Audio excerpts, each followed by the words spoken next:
Hey guys, welcome to CraterMania. I'm your host, the man they call Crater, and I'd like to welcome you guys back to my 500 movies in 2025 series. So, for this episode, this will be movies number 273 through 277, and I would like to welcome all of you to the wild world of werewolves. So, this week I'm going to be talking about several werewolf films that have just impacted me as a fan of the subgenre since I was, a very young boy, all those many years ago. I'm even going to talk about a couple that I had never seen before, including one that I'll be talking about tonight. A few of the others that I haven't seen that will be on part two this Sunday. So hopefully, you guys, if you watch this one, you can check the part two out as well on Sunday. Um, but I started this a little bit earlier than I was going to. I was going to start it at 11 p.m. Eastern time. Um, but I'm not sure if anybody's going to be able to watch this while I am live streaming. But if anybody that watches it on the replay, I appreciate you guys for even taking the time to check it out.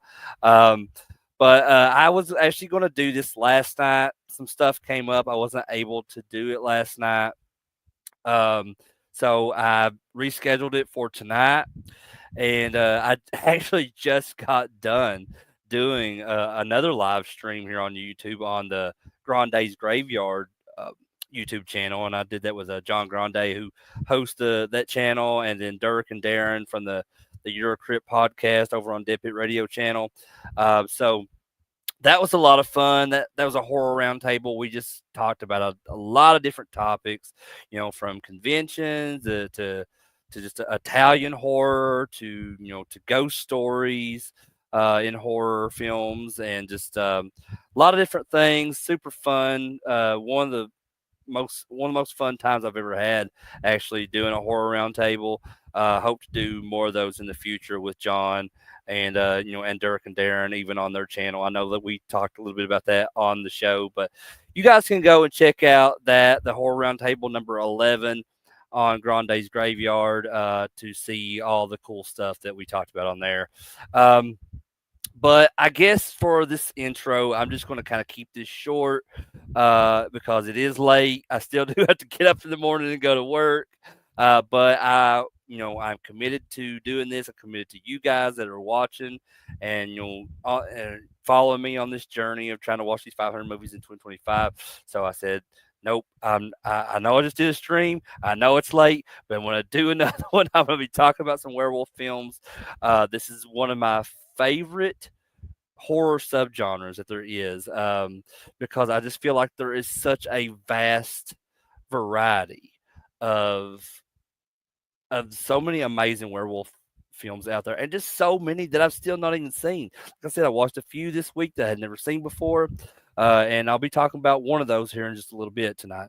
But let me just go ahead and just jump right into this. So the first film this week is a Universal Monsters film. It's I feel like it's one of the more underappreciated Universal Monster films, and because this one actually came out before the even more popular the Wolfman from 1941. But the film I'm talking about tonight is considered one of the absolute first werewolf films I think that there is. I mean, I know there's a few other. This is like the fourth or fifth werewolf film, I believe. Like a couple of them were like really early on. Like I think the earliest one was 1913, but it was I think all the footage from that one was destroyed in some kind of big universal fire, if I'm not mistaken, back in the 20s. And I think it might have been the same fire that the London After Midnight film got destroyed in as well. I'm really not sure, but anyway, tonight for the first film, it's going to be Werewolf of London from 1935. And like I said, I've been a lifelong fan of just both the Universal Monsters world and just that specific, subgenre of horror that and the whole mythology just of werewolves, you know. And like I said, I find there's some certain injustices in the history of horror cinema, and I feel like this one is one of the more underappreciated Universal monster films. Because when people speak of werewolves in film, the conversation is almost invariably and just immediately it turns to Lon Chaney Jr.'s that heart wrenching portrayal of Larry Talbot in the 1941's Wolfman. And while Talbot is without question the genre's tragic king, it's just it's a lamentable like oversight, I think, to ignore that the film that came 6 years earlier, the film that first gave the werewolf its cinematic voice, its rules, its soul. And like I said, this is Werewolf of London from 1935, and I think this movie is really a criminally underrated masterpiece. Um, to watch this film today is to kind of witness that very DNA, of the werewolf movie just kind of being assembled for the first time. It's that just uh, that I guess proverbial howl from which all these others echo. For any true fan, I think of the subgenre, it's not just a historical curiosity. It's this it's essential, and compelling, just uniquely terrifying, film in its own right. But so first and foremost, let's talk about the protagonist of Werewolf of London. Dr. Wilfred Glendon, who's played with magnificently, with this intensity by Henry Hull, and just another underrated guy, in the world of Universal monsters, you know. But this is not that the simple, lumbering, everyman of Larry Talbot, So Wilfred Glendon is this world renowned botanist. He's a man of science and intellect, and just that London, high society. And his tragedy in all this it isn't that like of a man that is cursed by folklore that he doesn't understand. It's more the horror of a rational mind that it's being forcibly just kind of overthrown by this primal savagery. And he knows what is happening to him is real because the evidence is just irrefutable. Yet his entire being still rebels against it.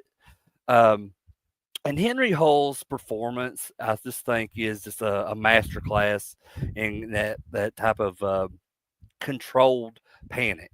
You see the conflict in his eyes as he locks himself into his laboratory. Not just to protect the world from him as a beast, but to just protect himself from just that monster within him. And his descent is not into madness, but into a like a horrifying clarity about his own monstrousness. Is that a word, monstrousness? But you know what I mean, like just the this intellectual struggle makes his character arc more profoundly different, and in some ways more adult and chilling, if that makes sense, than Larry Talbot's. Um, but then we got to talk about the makeup here. So the legendary Jack Pierce, who was the architect of Frankenstein's monster and the Mummy, he created his first werewolf within this film, and it's a thing of this very stark beauty of just if you look at modern viewers who are accustomed to, the the furry dog like vision of Cheney, they often dismiss the Glendon werewolf, as understated. And I think that they're missing the point entirely with that. So Jack Pierce wasn't creating what a wolf man. He was creating a werewolf, a man becoming a wolf. The design is sleeker, more sinister, Does that make sense? Is it, you guys know what I'm saying? Like, so that whole pronounced like widow's peak, the pointed ears, the flattened nose, you know, just those kind of shadowy, jowls. It all suggests, this man whose own features are, distorting into something feral. It's less of a mask, and more of a like corruption of the human face. The transformation sequences, achieved through this kind of series of these like the dissolves, like you see that like in the Lon Chaney Jr. Wolfman films too. They're just that pure universal magic. Watching Henry Hull's face kind of subtly contort and his expression shifting from terror to like a predatory hunger is, I think, far more unsettling than any of this modern CGI shit that you see nowadays. You know, I think that's a genuine piece of like cinematic artistry, and that's one of the biggest reasons why I'm in love with the Universal Monsters series and everything within that world. Um, you know, what I've always cherished, excuse me, what I've always cherished most about Werewolf of London is just the unique mythology within it. So the script here, or I'm sorry, the script for the Wolfman, would later introduce the iconic Gypsy Lord, the pentagram and silver bullet and all that.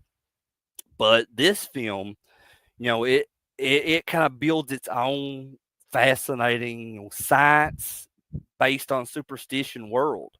The curse originates from this rare, I think it's flower in Tibet. I think it's in Tibet. Which is called the Mariphasa lupina lamina. I think that's how you pronounce it. If I'm butchering that, I apologize.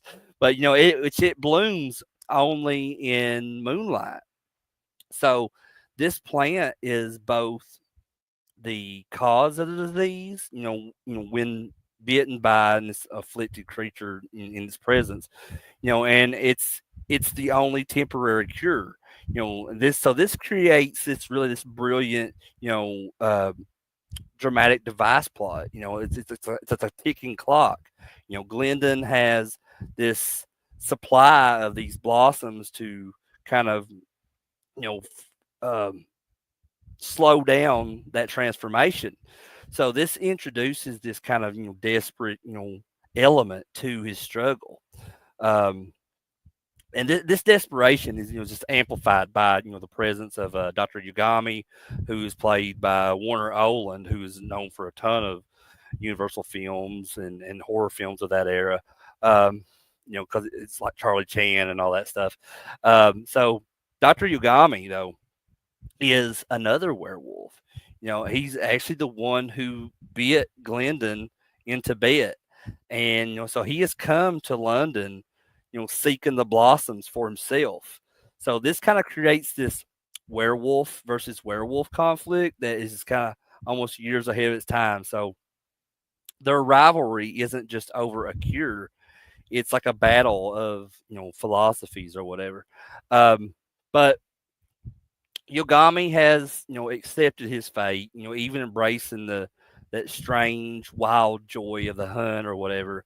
Uh, while Glendon, he fights it with just every fiber of his being. Um, excuse me. But anyway, their scenes together, are awesome. And just it's filled with this tension. There's just these two damned souls who are just kind of circling each other. One resigned, one defiant. Um, which finally the film is just drenched in this kind of quintessential universal atmosphere. The foggy London streets, just the manors, the manor homes, and just Glendon's laboratory. It's all this kind of symphony, of like bubbling beakers and electrical coils, and this artificial moonlight lamp. They all feel like their own characters as anyone that's on the screen. Um, But the film kind of weaves together this complex human drama, into its horror. Glendon's transformation is driven not just by the moon, but by jealousy. Because he suspects his wife Lisa is straight, going out with her childhood sweetheart, and it kind of becomes this primal emotion that fuels his rage. Um, and the monster's targets are not random. It stalks those who threaten Glendon's domestic world. It's kind of this like Freudian nightmare that's played out in gothic horror, just adding this kind of layer of this psychological depth that is surprisingly modern. Um, so Werewolf of London is not a prototype. It is a fully formed, intelligent and just thrilling work of horror. It introduced the world to just these kind of key elements of the werewolf world, which would carry on into other films going forward. The bite as just this kind of as transmission. The full moon as the trigger, just the tragic, reversion to humanity and death. It gave us all this kind of sophisticated, self-aware monster and a very unique lore that just stands on its own. And of course, it may live in the shadow, of its younger, more famous brother, Lon Chaney Jr. and the Wolfman. But I think, for fans who kind of take the time to just step into, you know, this world of Werewolf of London, it really offers this kind of chilling, distinct and foundational experience, I believe.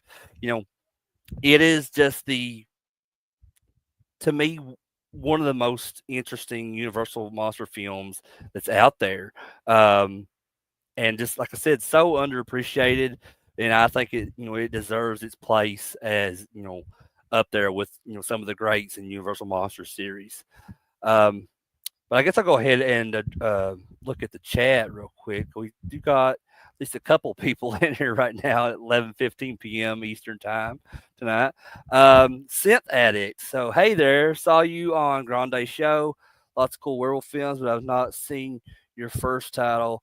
But Pierce was great. Yeah. So I've only seen Werewolf of London a handful of times, but I absolutely love it. And when I say I've only seen it a handful of times, uh, that probably comes off as like, well, he seems like a pretty big fan of it, but he's only seen it a handful of times. Well, that's the case with a lot of films. Like I said, there's so many movies out there that I watch. Not and it's not just horror, but there's just so many that it's hard to find time to rewatch a movie over and over and over and over. When you got so many out there that I've never seen, and I'm accomplishing some of that goal this year with the 500 movies in 2025. Seen several films already that I had never seen before this year. So, but yeah, like I said, I've only seen this one a handful of times, but even that handful of times has led me to that opinion that this is just a very highly underrated Universal monster film.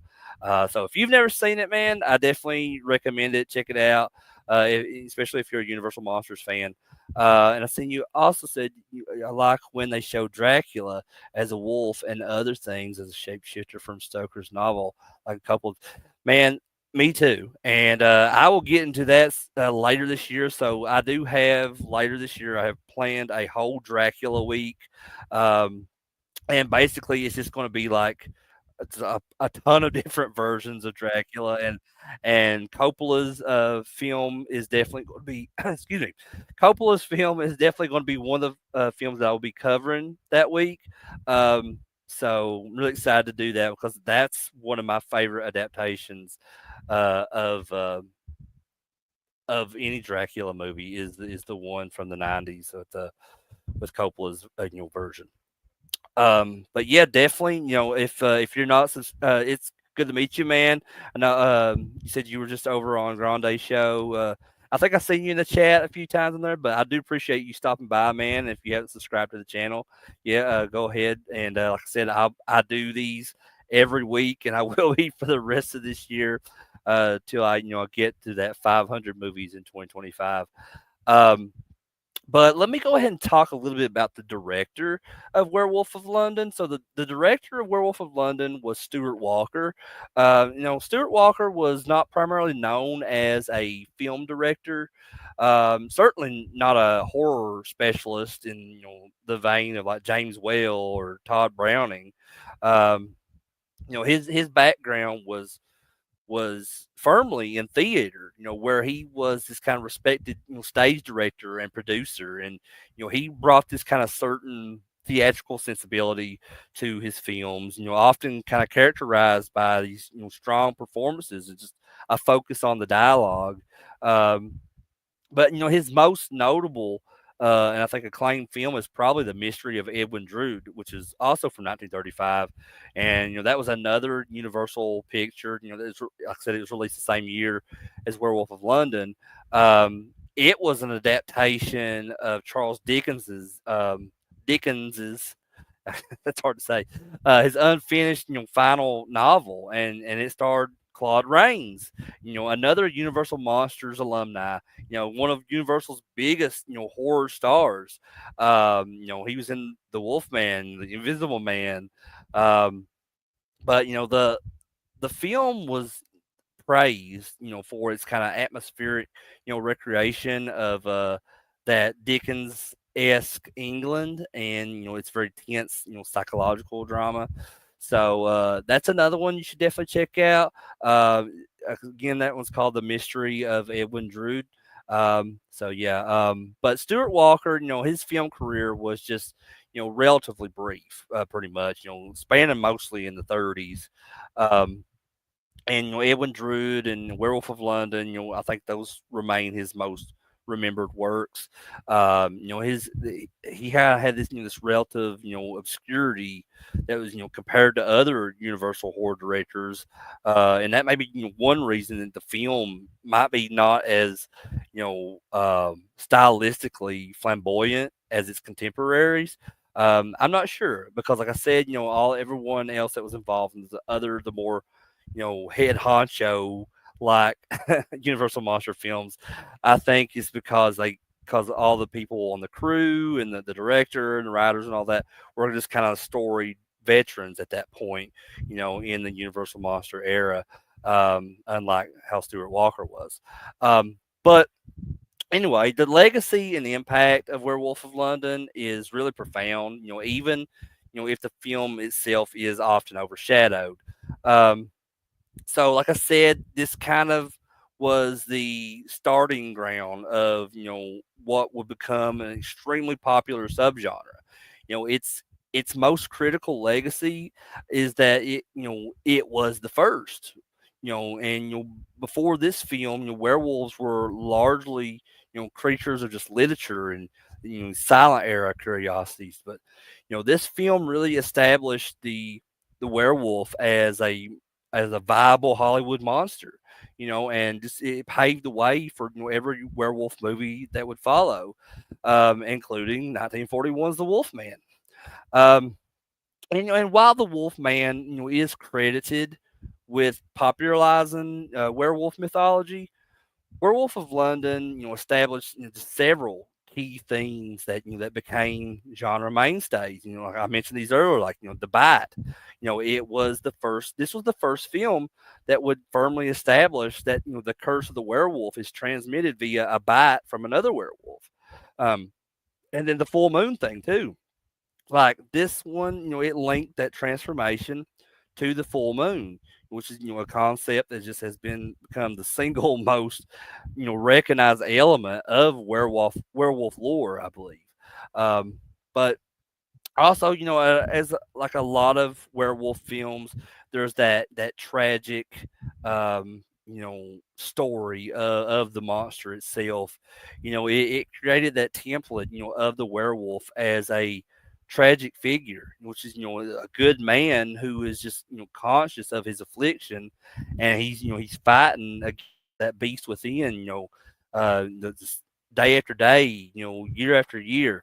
Um, but look, if you look back at another theme that has kind of continued in werewolf films that would follow this, though, the reversion upon death.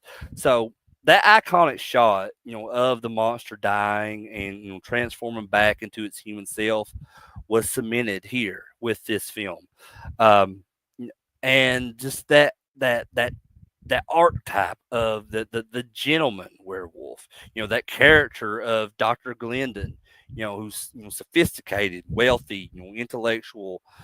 He just created this archetype that is very distinct from that rural, working class Larry Talbot.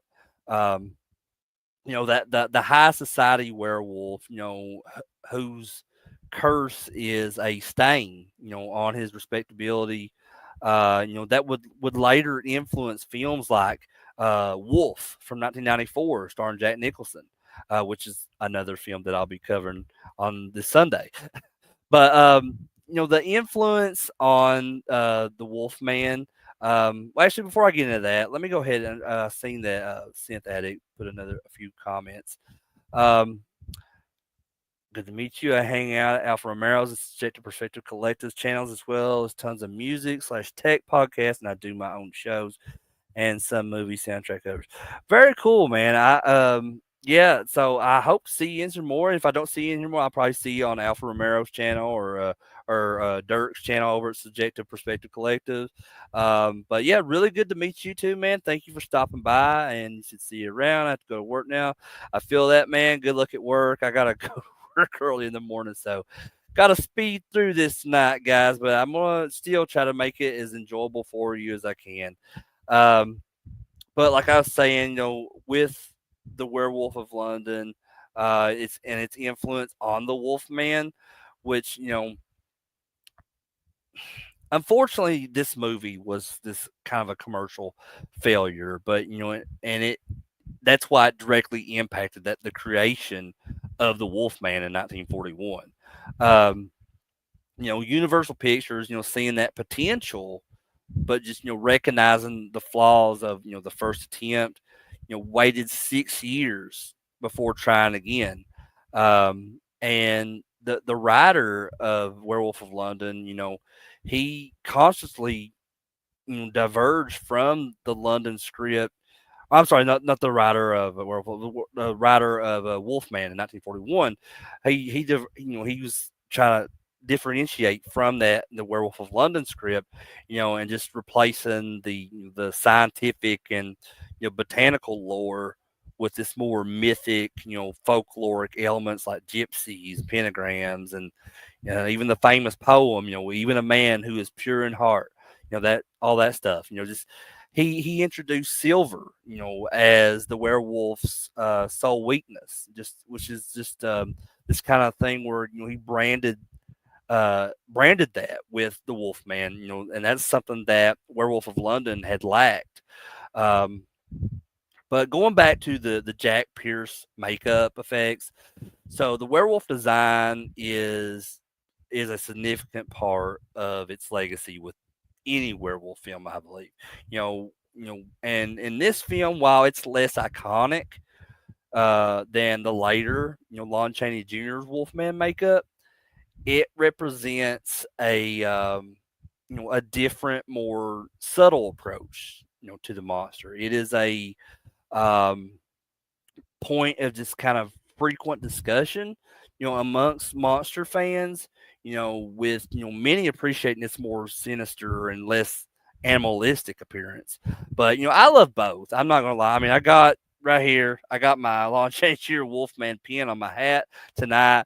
So, I mean, like I said, I love both Werewolf of London and I love Lon Chaney Jr.'s Wolfman almost equally the same. I mean, because they're both very different movies.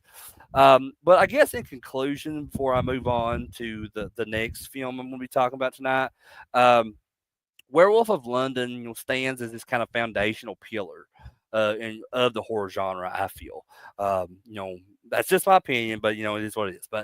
But while it kind of lacks that raw, emotional power and that folkloric, just I- iconic feeling of its successor, the Wolfman, it compensates with a more sophisticated, psychological narrative.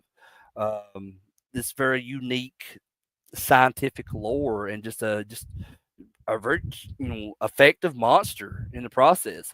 It's a film that wrote that first chapter. I feel of this whole cinematic werewolf mythology. It establishes the rules of the game and creates this tragic, intelligent monster um, whose just internal conflict is as terrifying as his physical transformation. And I think for any student, of horror or fan of horror or fan of Universal or whatever, it's not just recommended viewing, I feel like it's essential. So definitely check out Werewolf of London from 1935, especially if you're a werewolf fan, if you're a Universal Monster fan, just a horror fan in general. I mean, I highly suggest checking out this movie. Um, but give me just 1 second. So I'm going to step away for just a moment and then I'll go into the next movie. Okay, guys? Just give me one moment.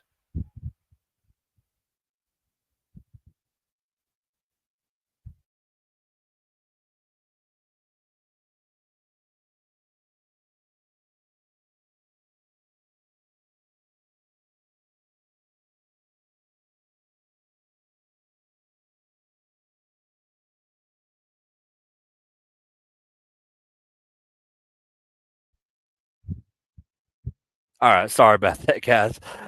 Just had to check on something really quick. But anyway, so moving on to the next film we're going to be talking about tonight here on the world of werewolves. So this next one is a special one. So for fans, of werewolves, of werewolf films and horror, just the whole cinematic landscape can often feel like a barren moor. So you might know where I'm going with this. So we've endured, countless interpretations, the brooding, romanticized beasts of modern fantasy, the simplistic, B movie monsters of the past, and even these digitally rendered creatures that, that lack weight and texture and are lame as hell. But so we sifted through them all, searching for that one film that truly gets it. One that understands the horror. The tragedy, that visceral reality of a man becoming a monster. And for me, and for generations of horror aficionados, that search always seems to end in the same place. And while this may not be my favorite werewolf film of all time, because I'm a little bit biased when it comes to my actual favorite werewolf film of all time, this is probably the greatest werewolf film ever made. Um, Even if it's not my favorite, it's the greatest werewolf film ever made, and it all comes boiling down to that rain-slicked London street in 1981. John Landis's An American Werewolf in London is not just a great werewolf movie. I feel like it's the definitive werewolf movie, and it's a just a very witty and terrifying and at times, profoundly sad, um, just masterpiece that just set a benchmark so high that that over 40 years later, no other film in the subgenre has managed to clear it. Um, and you're probably asking after I've said, so if you feel this way, Crater, then why is it not your favorite werewolf film of all time? Well, just wait till sometime around Halloween when we'll talk about my favorite werewolf film of all time, and I'll I'll reflect back on this when we get there. But tonight we're going to be talking about American Werewolf in London, and what really makes it that undisputed alpha of all these werewolf films. It begins with its kind of unflinching commitment to the body horror of the transformation. For years, the werewolf change was this kind of cinematic, sleight of hand, a series of dissolves, like we talked about with Werewolf of London and the Wolfman. Which is the hair magically appearing on an actor's face. It was suggestive, but never truly terrifying. John Landis, just armed with the kind of god tier practical effects um, of a young Rick Baker, um, decided that wasn't enough. He wanted to show us the agony. He wanted us to witness every bone cracking. You know.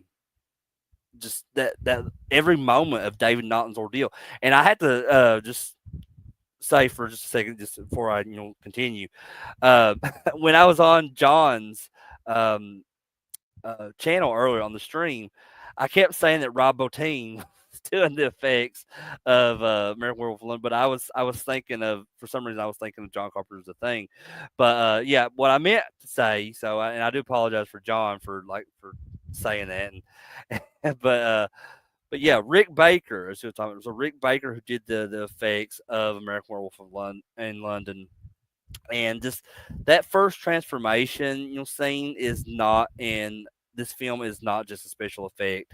It's a cinematic event, pretty much. It was filmed in this brightly lit room with with nowhere to hide, and it denies us that comfort of shadows. We watch horrified, and mesmerized as David's body just rebels against itself. And we talked about this earlier on John's channel as well. So definitely, if you want to hear me talk even more about American Werewolf in London, go over that Horror Roundtable number 11 and check that out later. But anyway, like I said, we watch horrified, and as David starts to just his body starts to change, and that sequence is a symphony, it's a pain. You hear that wet, sickening pop and crack of his bones as they're just transforming, and you see the skin stretch to this kind of like torturous translucent breaking point. His hands contort and extend, like he's like he got it out here, and it's like his hands, his fingers start to extend, and his spine realigns itself. It's kind of this excruciating force. This isn't magic. It's a violent biological nightmare. David Naughton's performance sells the agony completely. His screams are just not those of a monster, but of this victim that is just undergoing this unwilling and horrific metamorphosis. Just this scene alone just changed the game forever. Showing the transformation not as a cool power up or something, but just as that the core of the curse's horror. But the film's genius, isn't limited to its groundbreaking effects. Its most audacious and brilliant stroke is its kind of masterful tightrope walk, if you want to call that. Between genuine gut punching horror and that like a razor sharp, dark comedy. Um, this kind of tone blend should not work. It should shatter the tension and just undermine the scares. But instead John Landis wields it with kind of like this precision. The film is terrifying when it needs to be. The opening attack on the Moors is just this masterclass in that atmospheric dread. And it culminates in this kind of savage, lightning fast assault. The stalking sequences in the London Underground, the subway, and all that are just very extremely tense. I mean, just that shot when it's kind of like you're up at the top, the camera's at the top of the escalator, and you see the guy like backing up, and you just see the huge werewolf form of David coming to the shot at the bottom of the escalator. It's just, it's so like fucking amazing and so tense. But and I just it's one of the most amazing shots in the entire film. But yet, this was all this was kind of woven in this fabric of fear. Is just that jet black sense of humor that just only kind of serves to heighten the horror. This the primary source of this is Jack, played by Griffin Dunn, who is David's dead friend, who returns as this kind of progressively decaying specter. And his first appearance, is with this kind of gaping, bloody wound across his face and his neck, is just a absolute genuine shock. But his dialogue is just pure gallows humor. He's an undead harbinger of doom. Casually kind of munching on toast and explaining that grim reality of David's curse. I'm sorry, I'm upsetting you. Have you ever talked to a corpse? It's boring, and just I just think the humor is just like dead on with that. It's absolutely key with this film. The comedy doesn't offer relief. It just it reinforces the absurdity and the cruelty of David's situation. He's being haunted by his wisecracking best friend who is a walking, talking, rotting reminder of his impending doom. So the scene in the porn theater where David is confronted by Jack and all these other victims that he had killed, um, is just that kind of perfect encapsulation of this. It's a very hilarious and surreal, and also deeply unsettling debate about suicide taking place in the most sordid of settings in a porn theater. So this kind of blend of tones, again, just makes the characters feel real. David Kessler isn't this, horror movie, archetype. He's a regular, likable American kid, thrown into this insane situation, and just his romance with, Nurse Alex Price, who's the wonderful Jenny Agutter, is just is sweet and believable, and we invest in them. We want them to be together. We want them to find a way out of this situation. This that whole emotional core is really what makes the film's tragedy so potent. I think David is not a willing monster. He is terrified. He's confused. He's wrecked with guilt. Just over the murders that he commits as the wolf. He doesn't want this power. He wants it to end. So the film just never forgets that at the heart of the werewolf is this cursed human being. Um, and all of that leads to the ending. So it's very abrupt and brutal, and honestly, absolutely perfect. Um, there's no last minute cure, no heroic sacrifice, just this cornered, terrified beast, a heartbroken woman, and just a hell of gunfire, basically. Just the credits roll instantly over the upbeat doo wop of a blue moon, and just a which is a final cruel piece of irony, honestly. Um, it's a devastating conclusion that refuses to give the audience that easy way out. And it cements the film's status as a true tragedy. American Werewolf in London, it respects the monster, fears the curse, grieves for the man. It is and always will be probably the greatest horror werewolf horror film of all time. Um, And like I said, this film, was written and directed by John Landis. At the time of American Werewolf in London's release, John Landis was, primarily known as this is a master of comedy and not horror. So this background is just kind of absolutely crucial to understanding, this film's very unique and groundbreaking tone. Um, John Landis, began his career actually in the mailroom at 20th Century Fox. He broke into directing with the low budget monster movie Schlock in 1973, in which he also starred as the Eight Man monster in that.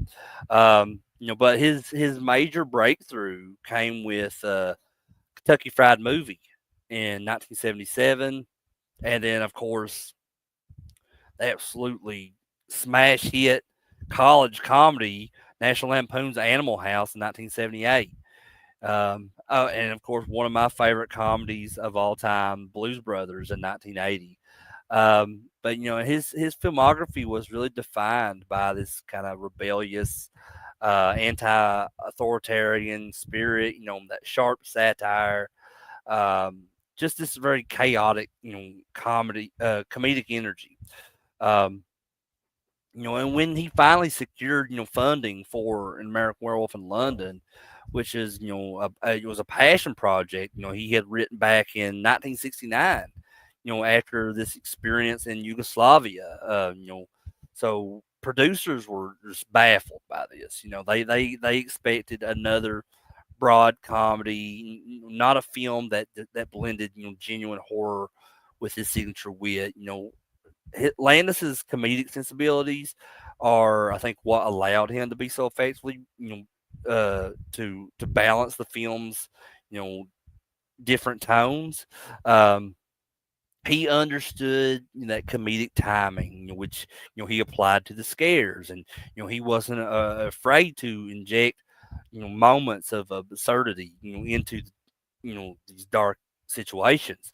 Um, but following American Werewolf in London, John Lance's career continued with major hits like the Eddie Murphy and Dan Aykroyd comedy Trading Places in 1983, and Coming to America in 1988. And then of course he did work on this his work on this film actually led to him being hired by Michael Jackson to direct the music video for Thriller in 1983. And that it's like a short film basically that would essentially replicate American Werewolf in London's kind of blend of horror, that narrative and that transformation effects. And it ended up becoming, one of the most influential music videos of all time. And Vincent Price was attached to it, which, is another reason I love it. But, John Lannis's career was, um, so to say, tragically marred by the helicopter accident, during the filming of Twilight Zone, the movie in 1983. Um, that it, the segment that killed actor Vic Morrow and the two child actors. And this event led to just years of legal battles, and it really cast a long shadow over his legacy. Despite this, John Landis, I think, still remains a pivotal figure of that late 20th century, American cinema. Um, very renowned for his blockbuster comedies and for forever just changing the horror genre, with that singular werewolf masterpiece. Um, but the legacy of American Werewolf in London is just immense and multifaceted. It didn't just influence other werewolf movies. It fundamentally altered just the landscape of practical effects. Um, Redefined that the potential of that horror comedy genre, and just really left this indelible mark on pop culture. And going back to the whole Rick Baker stuff. And yes, Rick Baker, not Rob Bottin. That was my mistake. Sorry again about that, John. I mentioned that over on your channel.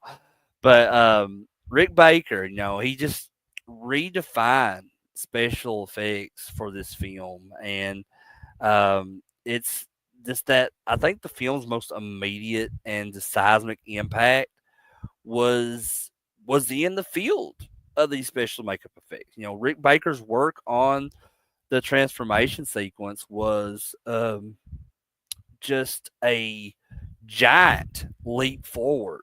You know, before 1981, horror effects, like while often creative, had just never achieved this kind of level of that visceral, you biological realism. So Rick Baker, he used a combination of just revolutionary, prosthetics and, just, articulated puppets and complex mechanical rigs, known as, I think he called them change your heads or change your hands or something like that.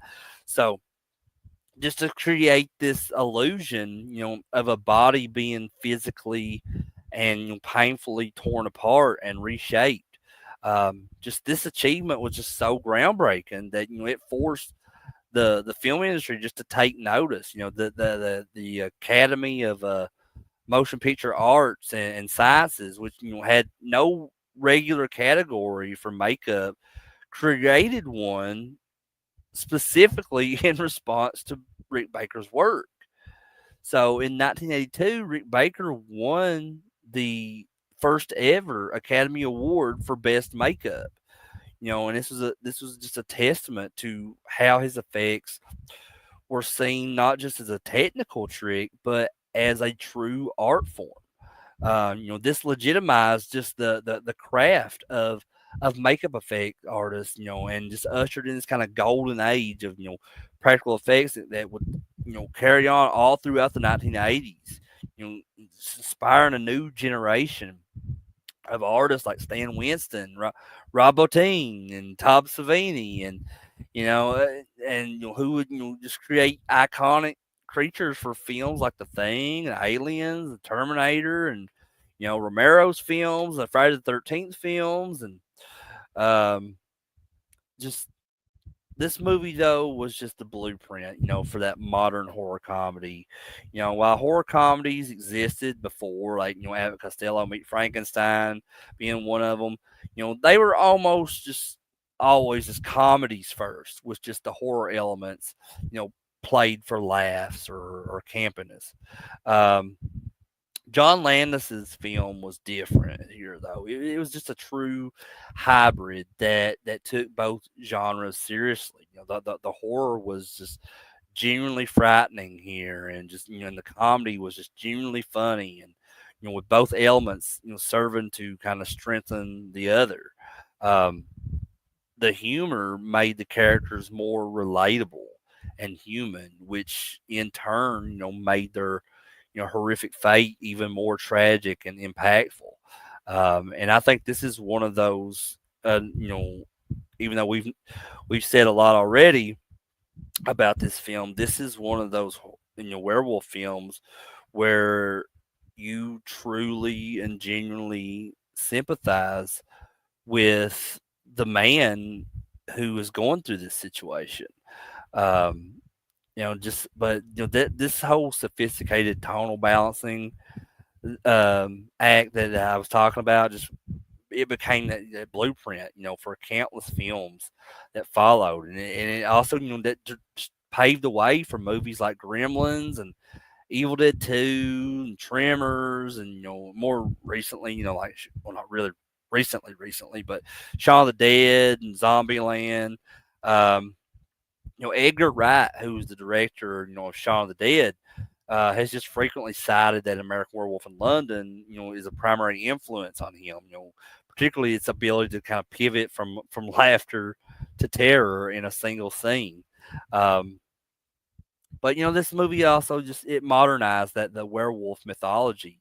It dragged that classic werewolf mythology out of those gothic times that that Universal horror was known for, and it dropped it into this more cynical, contemporary, urban world. Um, and David and his, the whole process that he's going through of, transforming into this werewolf is treated less like a supernatural power and more like a disease, like a very terminal infectious disease. He excuse me, I feel like I want to sneeze. But he is a victim, not a villain. And his struggle is just one of, just psychological torment and body horror.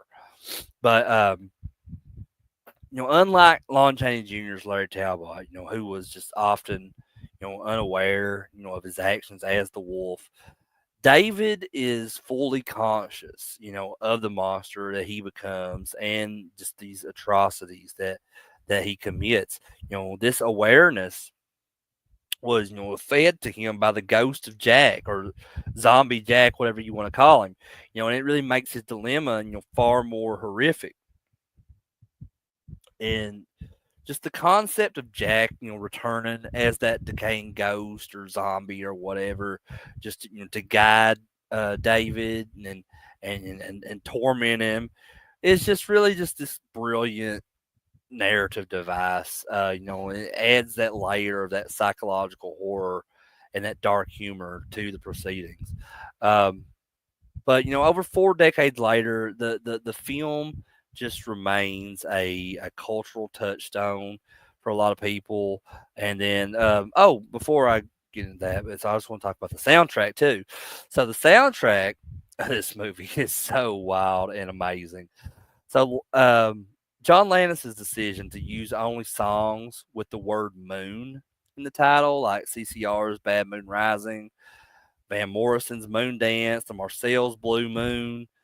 It was just really this inspired, ironic choice that is now just inseparable from, the film's identity. Um, but yeah, I have to mention the slaughtered lamb too. So the slaughtered lamb is this, this fictional pub that's just become so iconic that, that several real life pubs have adopted the name for themselves, and its imagery is just kind of the staple, in horror culture. Um, and I talked a little bit about Thriller earlier. The success from this film, directly led to John Landis and Rick Baker, collaborating again with Michael Jackson on Thriller. The videos, just narrative, structure, the transformation scene, that whole blend of horror with performance are, direct descendants, of an American Werewolf in London, and it just introduces kind of aesthetic to a global audience, and cementing its place in that 80s pop culture history. But I guess, I've talked enough about American Werewolf in London. I still do have 3 more movies I'm going to be talking about tonight. Um, American Werewolf in London is just a rare, perfect storm of filmmaking. It's the, the product of a director, at the peak of his powers. A script that was just lovingly crafted over a decade by John Landis, and just, just those revolutionary practical effects from Rick Baker that just redefined what was possible on screen. It succeeds on every level. As a terrifying horror film, a witty dark comedy, a tragic romance, and just, just a profound character study. It respects, the mythology of the werewolf while grounding it in a kind of painfully real human experience. And for werewolf fans, it is just our hallowed ground, so to speak.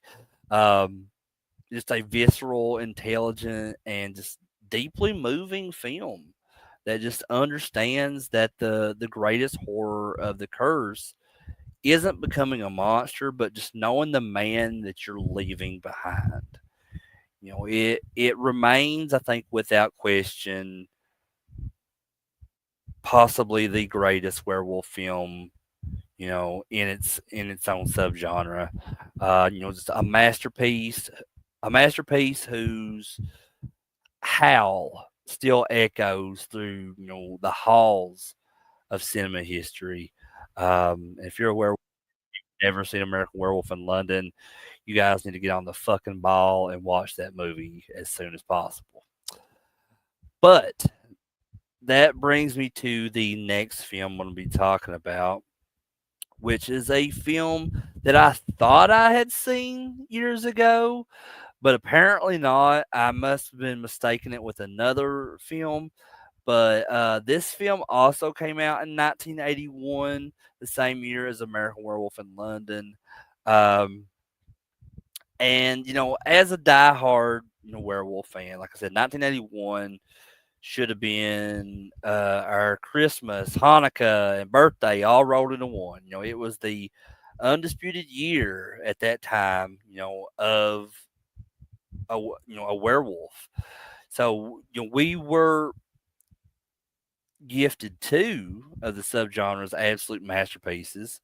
Uh, John Landis's American Werewolf in London, which we just talked about.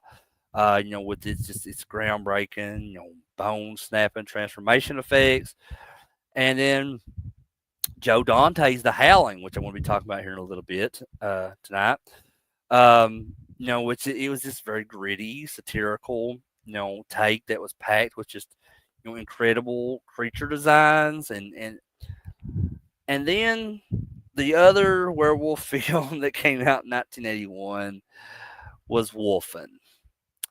And just hear me out. So it came out the same summer, advertised with just this menacing poster, promise of primal terror. I watched this for the first time this week, so I kind of went in, expecting just another dose, like the snarling, moon crazed carnage that I love about werewolf films. But I walked out feeling kind of conflicted. I'm not gonna lie, and mostly a little bit bored. Let's be honest, guys. So for someone who loves, the whole werewolf mythology and just these films that I have loved for many years, grew up with them, and just everything, like I said, within the mythology, the cursed bite, the agonizing transformations, you know, that duality of man and beast. Wolfen is kind of a bait and switch. It's an intelligent, atmospheric and very innovative in its own way film. Um, it's also this very powerful piece of social commentary, and it's a very procedural thriller. What it is not though, however, is your typical werewolf film. For a fan, looking to kind of scratch that specific werewolf itch, um, this one can kind of come across as being frustrating.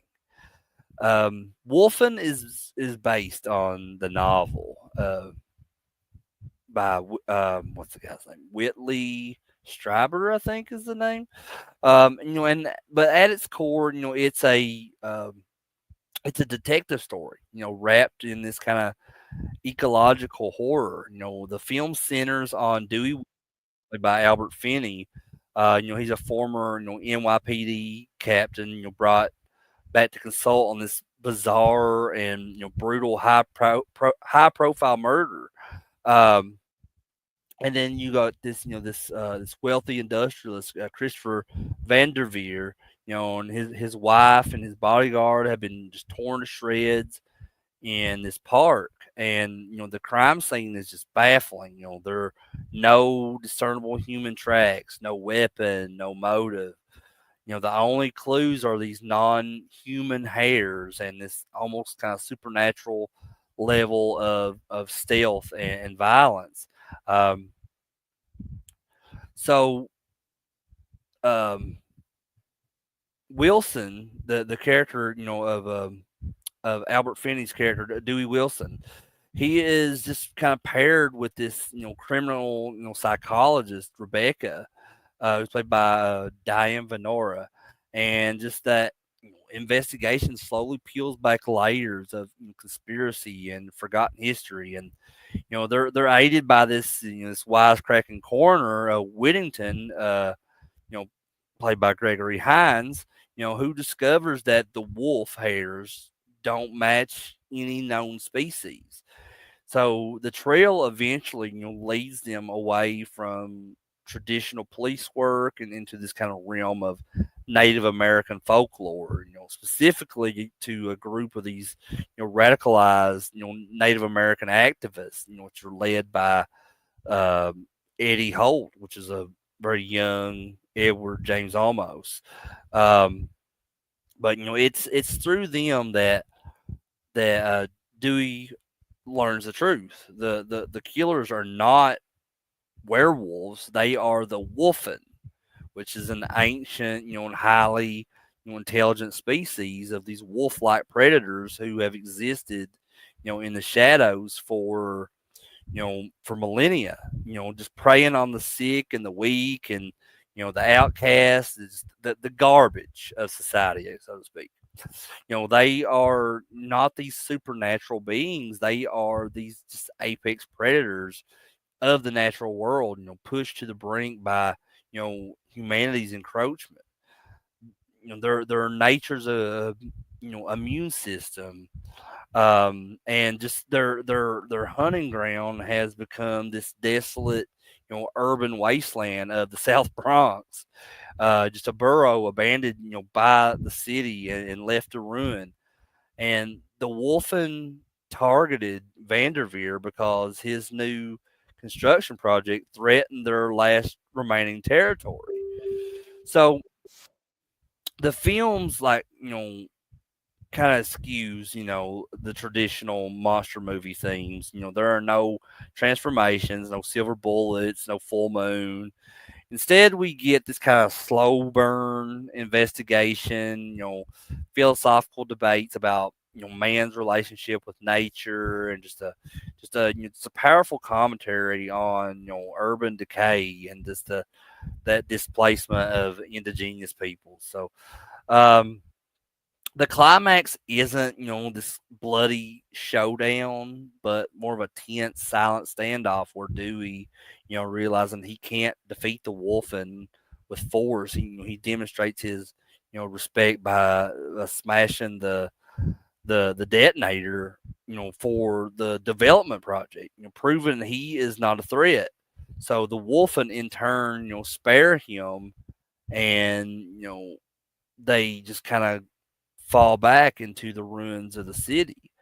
Um, to understand why Wolfen feels so different, you really have to look at its director, Michael Wadley. So Wadley isn't, a horror schlock master. His most famous work is the Woodstock documentary from 1970.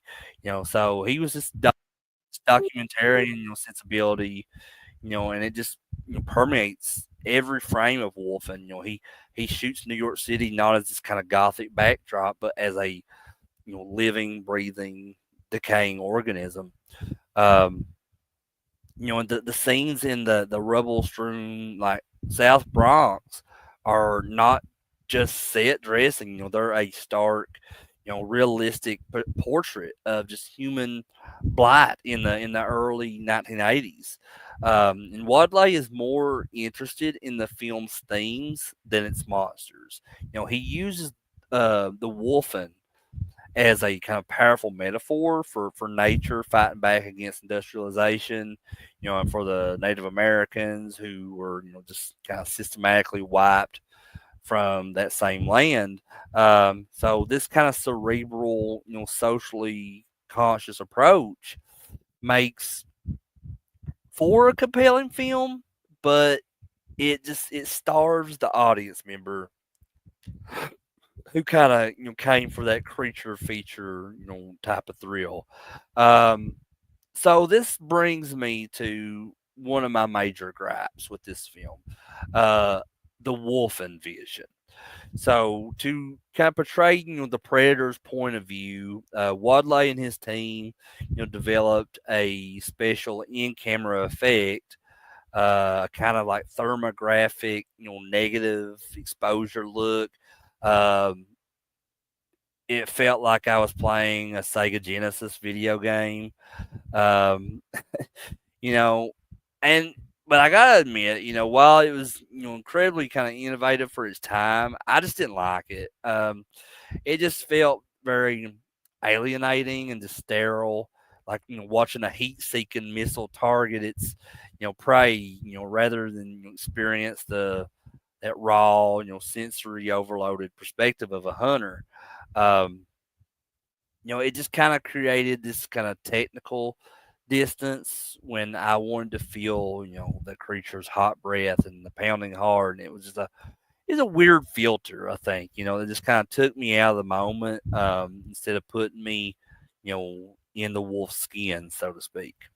Um, Now, I'll concede one point though to the film's horror credentials, and it's the one part that I think truly, delivered the goods. And at the ending of this film, the attack on the police foreman, Warren, played by Dick O'Neill.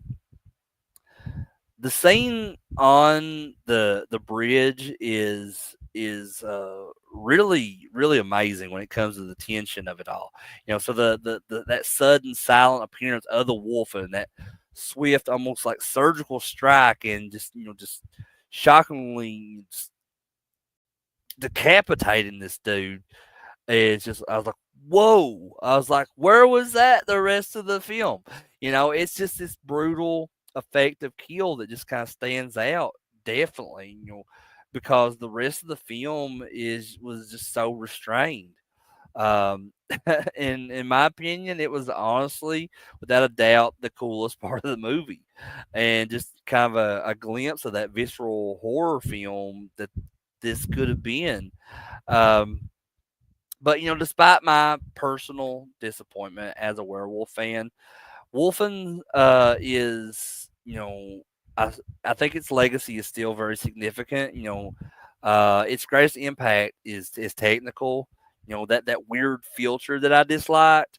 Well, it was the direct inspiration for the Predator vision in 1987. Um, which I love that though, because that's just a completely different thing though to it. And I covered Predator earlier this year, so you can go check out my review on that, during the whole Predator week that I did. But that Predator vision, is just one of the most famous visual effects in action horror history. And you know, I have to give credit to that because that's it owes its existence entirely to Wolfen. Um, but beyond that, Wolfen was a pioneer, I guess, of the whole eco horror subgenre. It treated its monsters not as these kind of evil aberrations, but as a legitimate part of the natural order that humanity had wronged. This theme would be echoed in countless films to come. It also stands as a potent time capsule, capturing the grit and grime and the social anxieties, of a New York City on the verge of collapse, just making it this cornerstone of urban horror. But I guess in conclusion, this film, I gotta give respect to it, but it's just not loved, by me. In that world of 1981 monster movies, um, Wolfen is just the brooding intellectual in the corner, while an American Werewolf in London and the Howling are just having a bloody good time, in the middle of the room, and it kind of demands this patience and rewards it with kind of thought provoking themes and this palpable sense of atmosphere. And it's commentary on environmentalism and and social injustice is more relevant today than ever. But I guess I should say, for a werewolf fan, um, for me, it's just not enough. I'm someone that just craves, body horror, that the tragic curse and just the explosive duality of a man and beast when it comes to werewolf films. And Wolfen, it kind of deliberately sidesteps all of that. It's a fantastic monster movie, but just a terribly disappointing werewolf movie in my opinion. And that distinction, is everything. I respect Wolfen, for its artistry and its intelligence, and its inspiration for Predator. But when I want to see a man become a monster and tear up the screen, I'm always going to reach for something like The Howling or American Werewolf in London. Instead, this Wolfen just simply wasn't built for fans like me. But I don't know. Like as I've said in the past, as I get older and I watch films over and stuff, my opinions will change.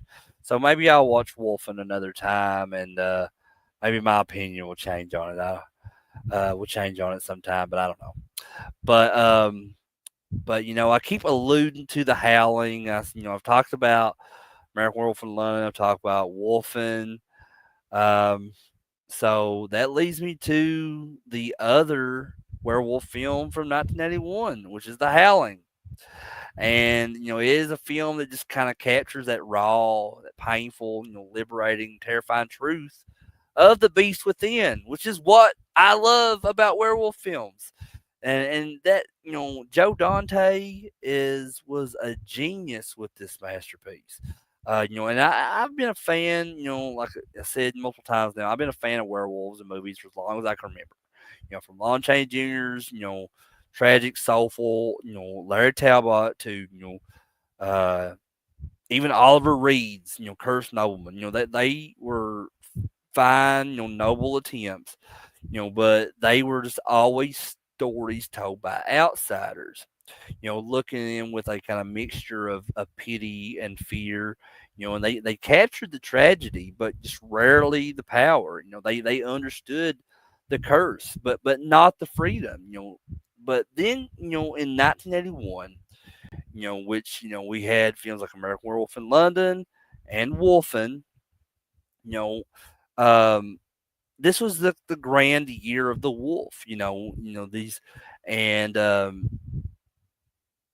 American Werewolf in London, along with this film, The Howling, they were just two seismic films that just changed everything. And while John Landis's American Werewolf in London, went for that kind of brilliant, tragic comic horror, Joe Dante gave us something else. He gave us a film that was cynical, witty, terrifyingly plausible.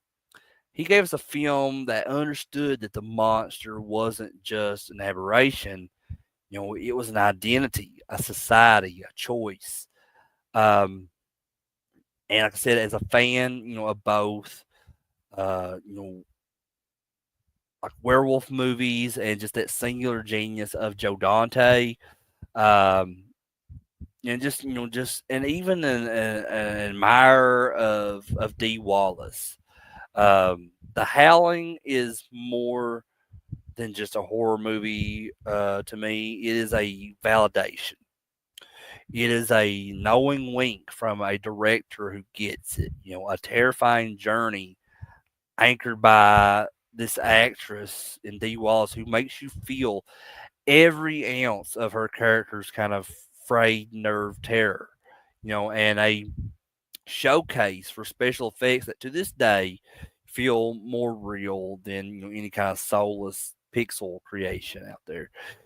So this isn't just a review. This is a I'm gonna give you my testament to the film that's really set that silver standard.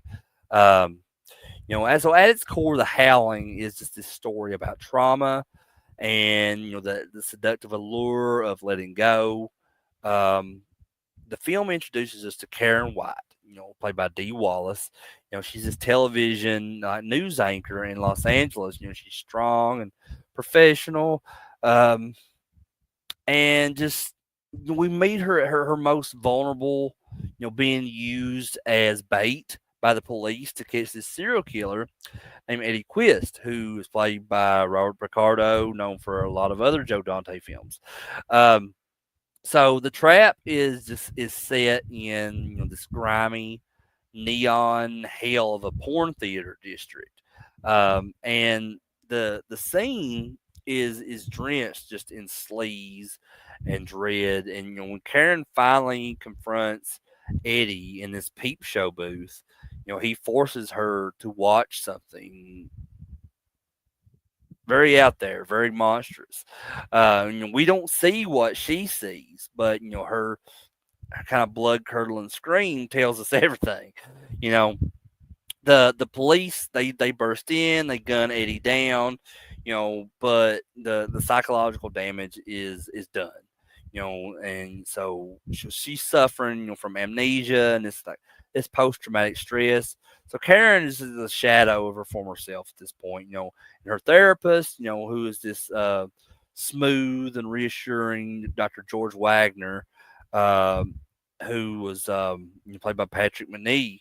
He suggests a retreat for her. He runs a secluded, back to nature therapeutic community known as the Colony, and it's meant to be a place for patients to get in touch with their primal instincts. See where I'm going with this? Okay, so just to kind of to shed the hang-ups of modern society, and only if they only knew.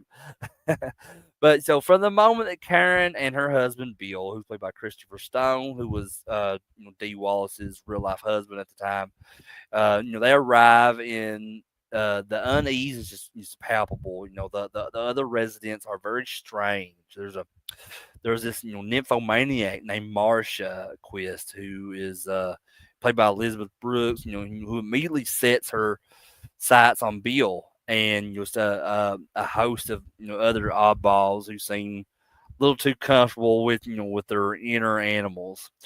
So while Karen, is struggling, with her fractured memories, her friends and colleagues back in the city, including Terry, who's played by Belinda Blasky, another Joe Dante regular, and Chris, played by Dennis Dugan. They start to investigate, Eddie Quist's bizarre past. And they uncover this trail of occultism, and strange disappearances, and just, a mythology that this modern science refuses to acknowledge. Back at the colony, things go from strange to deadly. So Bill is attacked and bitten by this wolf-like creature, and instead of dying, he starts to change. He becomes, distant, then aggressive, and and just embracing that kind of predatory freedom that Marcia and the others are offering. So the therapy of the colony is revealed for what it is. It's a safe haven for these pack of werewolves. Which is led by Dr. Wagner himself, who are just tired of hiding in the shadows, and they see their um, them being werewolves as not as a curse, but just as this kind of superior, state of being. And then the film's climax is just, this masterclass and just kind of escalating horror. Terry, having discovered the truth, arrives at the colony just in time to witness this now infamous, fireside transformation. It's not a gentle dissolve. It's a symphony of agony and release, and skin bubbles and stretches and bones crack and reshape. And Eddie Quist, very much alive, peels back his human face to reveal the monster beneath. And the final act is this kind of desperate fight for survival, and culminating in Karen making this ultimate sacrifice. She intentionally gets bitten so she can transform on live television, hoping to expose the truth to the world. So in this kind of heartbreaking final scene, she morphs into this beautiful yet tragic she wolf, only to be shot with a silver bullet by Chris, as per her request. So the broadcast cuts to these stunned anchors and a disbelieving public who dismiss it all as a special effect. And just the final shot is of this bar full of patrons, laughing, just laughing this off, while just um, basically saying it's fake and everything. But and while one of the colony's survivors orders a rare hamburger, and so the secret is safe. The hunt will continue. Um, but to understand why the Howling works so brilliantly, you have to understand Joe Dante. He isn't just a director. He's a film historian, a satirist, and just a true monster kid at heart. He was a graduate of the Roger Corman School of Filmmaking, where you can learn to make a dollar look like 10. Um, Joe Dante, he infuses his movies with kind of this chaotic, infectious energy and just a deep love for that history of cinema. He's known for his signature blend of horror, comedy, and just social commentary. You look at his filmography. I mean, Gremlins, my favorite movie of all time. It's just this, it's this scathing, critique of just consumerism disguised as a Christmas monster movie. And then you have The Burbs, which is just a takedown of that suburban paranoia. Inner Space, which is kind of a high concept, sci-fi comedy, and just he just finds the absurdity, in these terrifying situations and just the terror, in the mundane. But in the Howling, his satire is just aimed squarely at kind of two different targets. First, the self-obsessed, like jargon-filled world, like pop psychology and the just that vapid, sensationalist nature of television news. So Dr. Wagner's Colony is a parody, of the new age fads of the late 70s and the early 80s. And, his talk of just embracing the inner beast is just both a kind of a recruitment tool for his pack and just a perfect, mockery of just self-help culture. Um, but this film is just kind of peppered with all these little in jokes that only I think a true film fan would appreciate. Um, Characters are named after famous horror directors like Terrence Fisher, Freddie Francis. We see clips of Lon Chaney Jr. in The Wolfman on TV. Roger Corman, Forrest J. Ackerman have cameos in the film. It's a movie made by a film lover and for film lovers. Um, and then there's his work with Dee Wallace. Dante knew exactly what he had in her. So Dee Wallace is just the queen of empathetic terror. She doesn't just scream; she makes you feel the scream. And in ET, she was just that compassionate, stressed single mother, and in Cujo, she was this, ferocious protector, fighting for her child's life. In the Howling, she's this anchor of sanity in a world gone mad. Her journey from capable professional to traumatized victim to just determined survivor is utterly convincing here. Her final desperate act is just one of the most powerful endings in werewolf movie history. And Dee Wallace, she definitely sells every agonizing second of it. And Joe Dante, he just frames her perfectly in this, making her fragility and eventual strength, that emotional core of the film. But I guess the impact of the Howling on the horror genre and specifically the werewolf subgenre, it cannot be overstated. It was a game changer, a lot like American Werewolf in London was. You know, First and foremost is the transformation scene. Before 1981, werewolf transformations were just typically achieved with slow dissolves and layered makeup. It was magical, but not biological. So, Rob Bottin, was this, who was a 21-year-old prodigy at the time, who would go on to create the Nightmare Fuel of John Carpenter's The Thing, will just change the game forever, along with Rick Baker from American Werewolf in London. But Rob Bottin, used a groundbreaking combination of just of air bladders and prosthetics and puppetry, and he created this transformation that was a very graphic, painful, visceral process. You see the flesh bubble like an eddy as he's transforming. The bones elongate, just the snout pushes its way through this kind of stretching human face. It's a body horror masterpiece that really set this kind of new benchmark. Every werewolf transformation that came after this, like dog soldiers and ginger snaps, all those really owe a debt to what Robotine did, and what Rick Baker did, and Joe Dante, John Landis, and just all everything they accomplished with both of those films from 1981. But secondly, the Howling, redefined just the look and the nature of just the cinematic werewolf. It moved away from the man in a wolf head look um, of the Universal era, and just kind of gave us something truly monstrous, which is this massive vicious creature that was more wolf than man.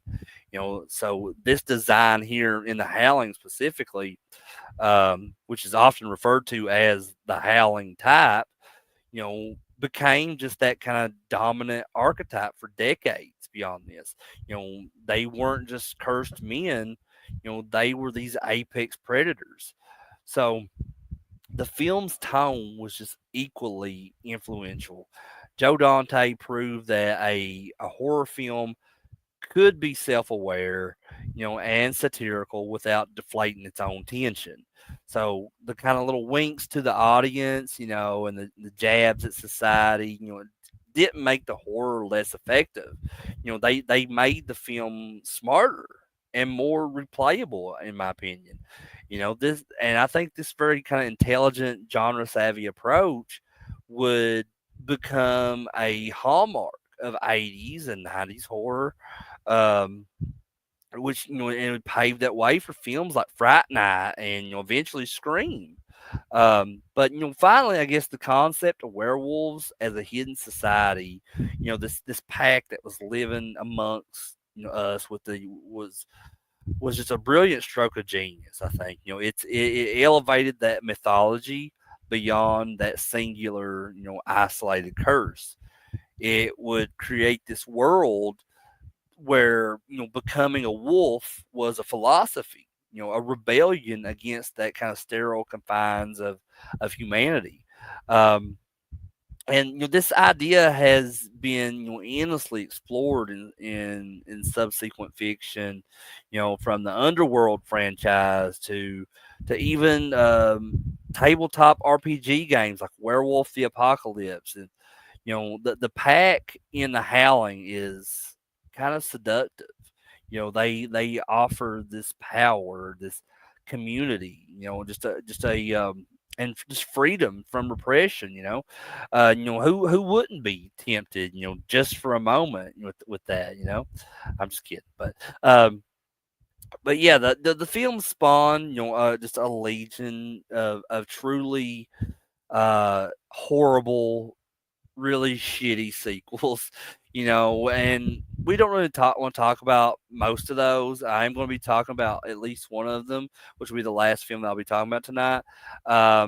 But those sequels, for most of those sequels, they are this kind of pale, mishappen echoes of the originals, perfect, uh, perfection. Just the first film really stands alone as this singular achievement that has just not been diminished by time at all. But I guess in conclusion, just because I just need to kind of like I need to go ahead and get this wrapped up as fast as I can because it is getting pretty late, guys. But I guess in conclusion, to watch The Howling today is to be reminded, of the power of practical effects, the brilliance of a director just at the peak of his powers, and just that raw talent of an actress, giving her all. For a horror fan, it's a masterclass in tone and terror and satire, and for a Joe Dante fan, it's just that perfect distillation, of his unique, cinematic voice. And for a Dee Wallace fan, it's a showcase for her incredible ability just to kind of ground, the fantastic in raw human emotion.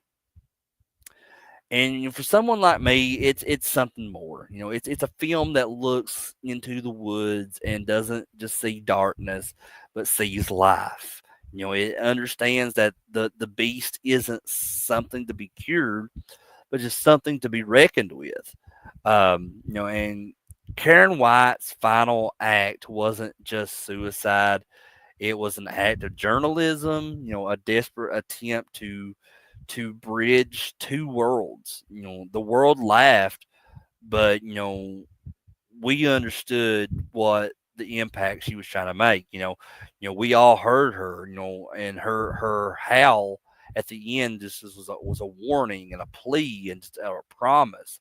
And I think that definitely echoes with the rest of this film. You know, to this day. The Howling is one of the most amazing werewolf films of all time. It's definitely in the top three for me personally. Um, American Werewolf in London being number two, The Howling being number three. The number one on that list, you guys will just have to wait a couple more months till we get around Halloween time, and I'll talk about that film. But until then, let's go ahead and talk about the last film that we'll be talking about tonight. And before I get into that, I just want to say thank you guys for everybody that has watched this video, whether it be on live or it be on the replay. Thank you guys for just taking the time to listen to me ramble on about a bunch of werewolf films that I watched this past week. And if you like this video, please join me on Sunday for part two, where I'll be talking about several more werewolf films. But let me go ahead and just wrap this up for tonight by talking about this last film for tonight. And this is the first sequel to the original Howling. And this is Howling II. Your sister is a werewolf. Excuse me. From the year I was born, 1986. So let's get one thing straight. If you're looking for, the moody, atmospheric terror and, groundbreaking special effects of Joe Dante's original, The Howling, well, you decided to watch the wrong movie. But the critics will tell you that Howling 2, Your Sister's a Werewolf, is a train wreck. They'll call it incoherent, cheap, nonsensical. Uh, and from a certain terribly boring perspective, they might be right. But I'm a huge fan of the werewolf genre. Otherwise, I wouldn't be doing this video or talking about any of these werewolf films this week. And I'm one who appreciates not just the high art, but there are several films out there that I love, that glorious, pulpy, unapologetic chaos. And The Howling 2 is nothing short of that. It's this bonkers, beautiful, and just utterly unforgettable cinematic feast that just throws subtlety out the window and instead gives us Christopher Lee, Sybil Danning, punk rock, and a werewolf orgy. What more could a fan possibly ask for? This isn't a sequel that tries to replicate its predecessor. It's a film that hears the original's um, guttural howl and just responds with a feedback drenched heavy metal scream. It's a gift to those of us who believe the werewolf mythology is big enough for both psychological horror and full throttle schlock and awe spectacle. Um, So the film boldly picks up after the events of the first movie, where news reporter Karen White has transformed into a werewolf and was shot on live television. So now her brother Ben White, who's played by Red Brown, who some of you may know from the old 1970s Captain America films, he's overwhelmed with this grief and disbelief at his sister's funeral. And it's here that he's approached by this enigmatic and imposing Stefan Krosco, who's played by the legendary Christopher Lee. And he is this veteran occult investigator and werewolf hunter. So Krosco, he informs a skeptical Ben that not only was his sister a werewolf, but she is not truly at rest. So that the werewolf curse is real and ancient, and just its source must be destroyed, to free Karen's soul and to stop that the spread of the affliction. Um, and their shared mission takes them from Los Angeles to the misty Gothic landscapes of Transylvania. They're joined by Jenny Templeton, who's played by Annie McEnroe, who's this very plucky TV journalist who worked with Karen and is chasing the story now. So the trio forms this kind of wonderfully mismatched team. The stoic, lore dumping expert in Christopher Lee. The grieving, muscle bound skeptic turned believer played by Red Brown, and just the curious, audience surrogate, um, um, played by Annie McEnroe. So what they kind of discover in Transylvania is a radical expansion of werewolf lore. The source of the curse is Sturba, played by Sybil Danning, who is this 10,000-year-old immortal queen, um, of all these werewolves. So she resides in this kind of cavernous castle surrounded by this bizarre pack of werewolves that just includes a kind of a seductive vampirist like figure, a hulking brute and a dwarf. And they're they're celebrating the coming of the age of the wolf, which is this ancient ritual that coincides with the alignment of the planets and will grant Sturba this ultimate power. So the journey is this kind of surreal odyssey. The heroes find themselves in this Transylvanian punk rock club where this new wave band, I think its name was Babel, um, just performs this song literally titled Howling. So they're beset by Sturba's minions and sequences that blend this kind of gothic horror with 80s action cheese. The film's centerpiece, however, is its infamous werewolf orgy. I shit you not. There's a werewolf orgy scene. It's this very real ritualistic, fur covered, you know, ordeal where Sturba, presides over her pack. It's just very, audacious, exploitative, and honestly, utterly mesmerizing sequence. It just kind of defines, the film's commitment to camp. Um, but the climax. Sorry, I think cut out for the climax involves our heroes, infiltrating, Sturba's castle during the ritual, armed with just silver bullets and titanium stakes, and so Ben must confront the beast within himself and just the legacy of his sister, while Crosco is facing his ancient nemesis. So the final battle is this kind of chaotic symphony of just cheap but charming special effects and explosions and just the showdown with Sturba in her magnificent punk rock meets goth queen attire. Um, but so the mad genius behind this vision is Philippe Mora, who is this Australian director with one of the most wonderfully eclectic filmographies in cult cinema. So he's not a director that's known for for polish or prestige, but just for a kind of a raw, often chaotic energy and just a fascination with the bizarre.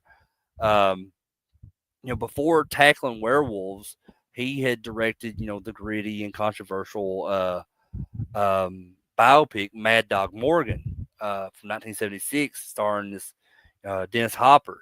So his entry into horror was The Beast Within in 1982, which is a film about this teenager who begins transforming into this kind of monstrous cicada-like creature. Um, and these films really established his credentials as a filmmaker that was unafraid of taboos, strange subject matter, and just pushing the boundaries of taste. He approached Howling II not as just a horror director trying to scare you, but as a pop artist, creating a living, breathing comic book. So his style is less about suspense and more about creating a series of kind of unforgettable, almost surrealist images. It just sticks together with this kind of punk rock attitude. Um, just the context is key to appreciating Howling 2.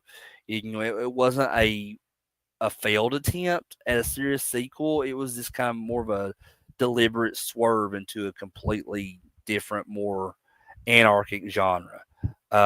Initially, Howling 2 was, savaged by critics and ignored at the box office. It was seen as this kind of catastrophic step down from the original. Christopher Lee himself has even famously apologized to Joe Dante for being in it.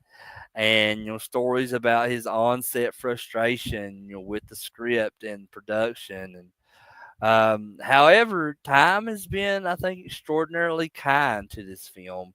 Its legacy is not one of critical acclaim, but of something far more enduring, which is that pure, unadulterated cult status.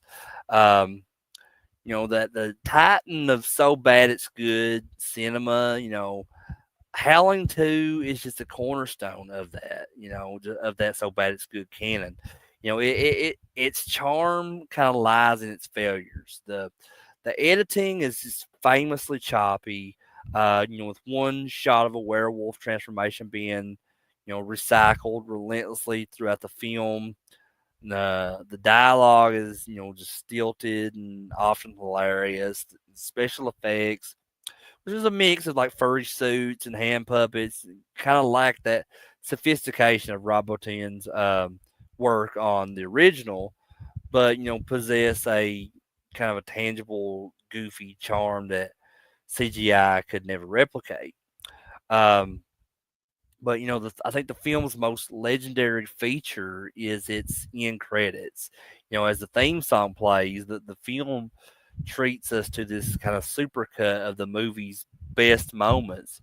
Um, which is among them is this shot of Sybil Danning, ripping her top open to reveal her titties, and which which I'm not opposed to, but this single shot is repeated 17 times. It is a just jaw dropping, hilarious, and audacious piece of editing that just perfectly encapsulates just the film's ethos. Um, it has since become kind of a legendary moment in bad movie history. Very shared and celebrated, online as kind of this pinnacle of campiness.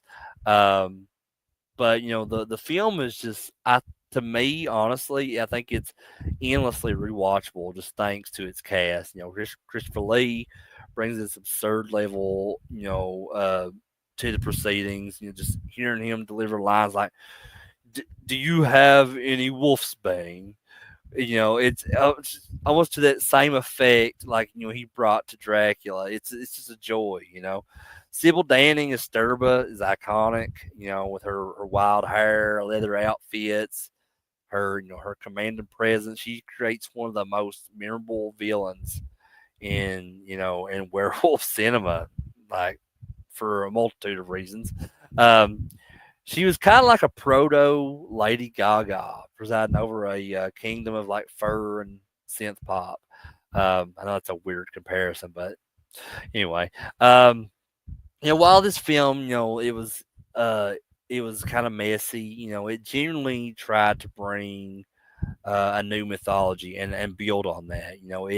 It connected werewolves to Transylvania and magic and this ancient bloodline. It's moving away from the simple bite and curse theme. Um, this idea of a secret werewolf society with a queen and a history is just really this fun concept that just sets it apart from nearly every other werewolf film. Um, but I guess in conclusion to that, Howling 2, Your Sister is a Werewolf is not a movie for everyone. It's not for the faint of heart, uh, nor is it really for the film snobs. It's a film for just people who love that adventure, the B movie archaeologists out there, the werewolf fans who who feel like they've seen it all and they crave something different. It's just really chaotic, colorful and just completely insane cinematic experience that wears its low budget heart on its furry sleeve. It rejects the notion that a sequel must be a carbon copy, and instead it blazes its own kind of very weird trail. You know what I mean? Um, so for its ambition and its unforgettable imagery, its legendary cast, and just that sheer, unadulterated sense of fun. Howling 2 isn't just a cult classic.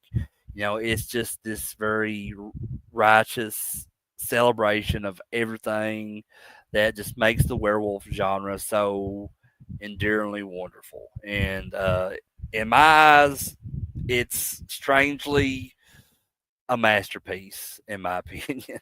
Um, but I guess that's it for tonight, guys. For part one of the World of Werewolves. Like I said, I will be back on Sunday for part two, where I'll be talking about several more werewolf films, and just got a lot more cool stuff coming up in the next few weeks, next few months, and all throughout the rest of the year.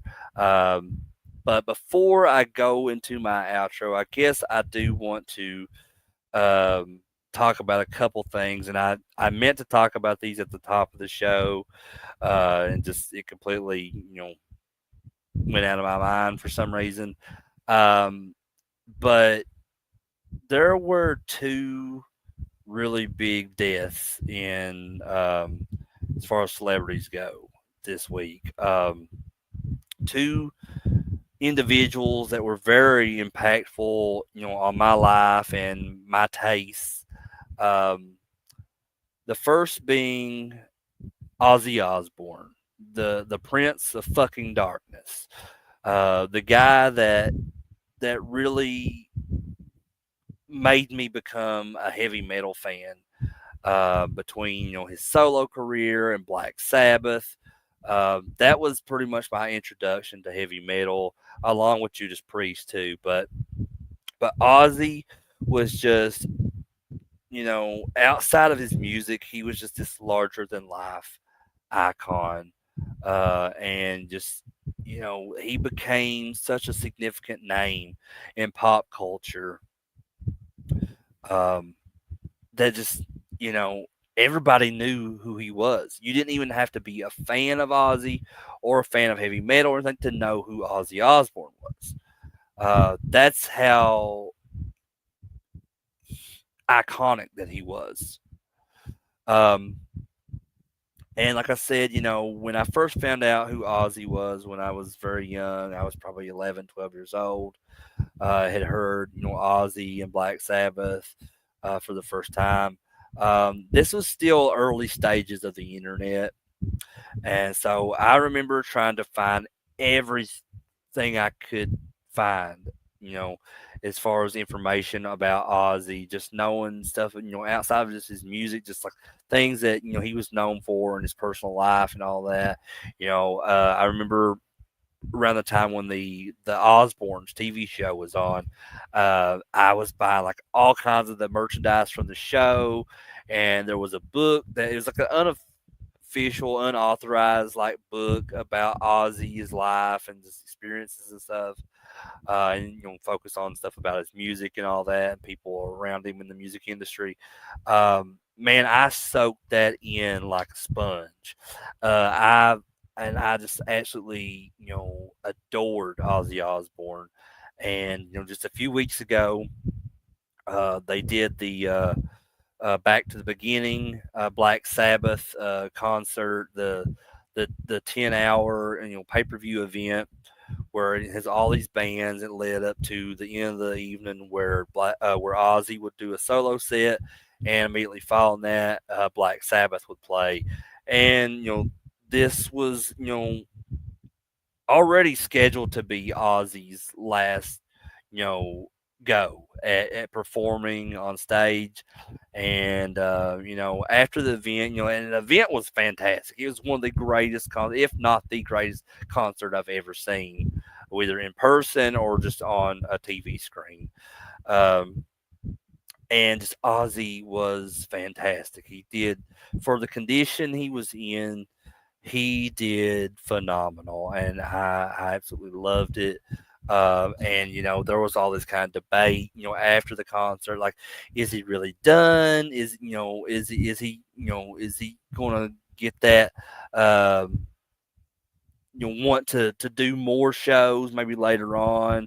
Is this really the end? Well, unfortunately, it was the end.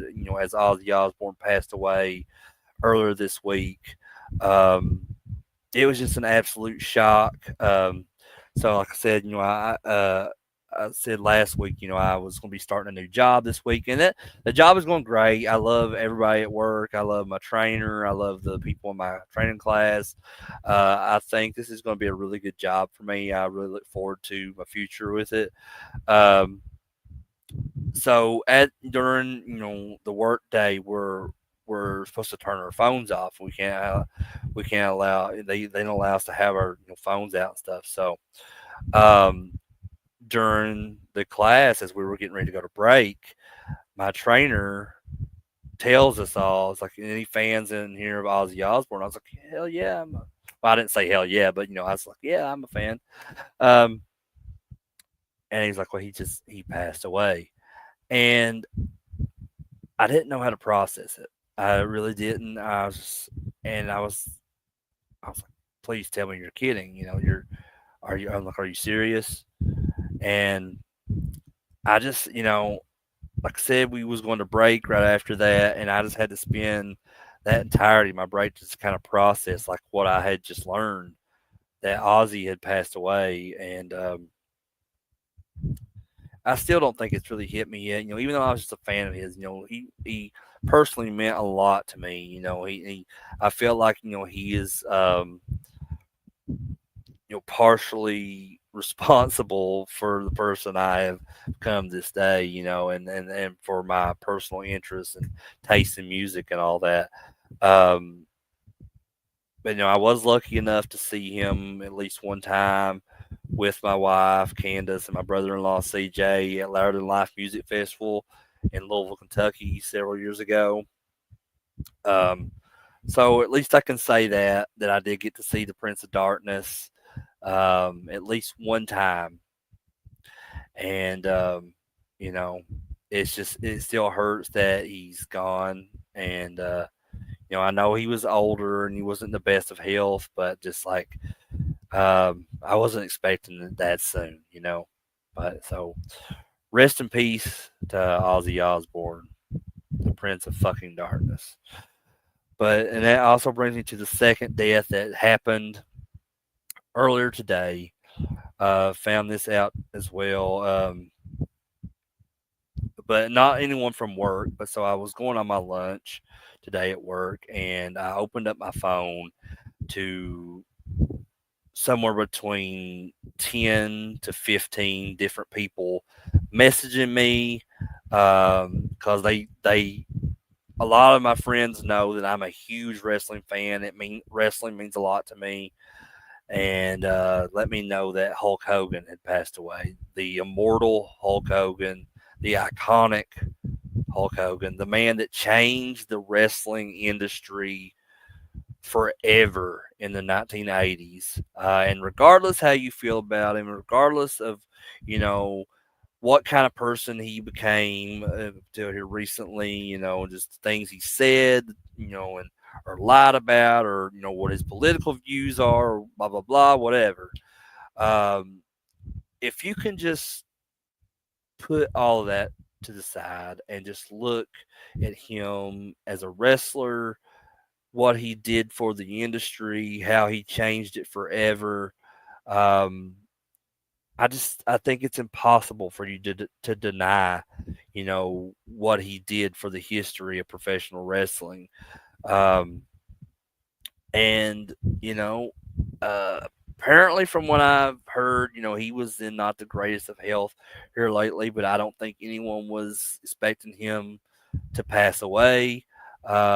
Oddly enough, just like yesterday, there was a tweet from Jimmy Hart, his longtime friend, former manager in wrestling, so forth, saying that Hogan was in great health and all this stuff, and just but unfortunately one day later after that, the news broke that early this morning on um, July 24th, 2025, that Terry Bollea, aka Hulk Hogan, the Hulkster brother, had passed away.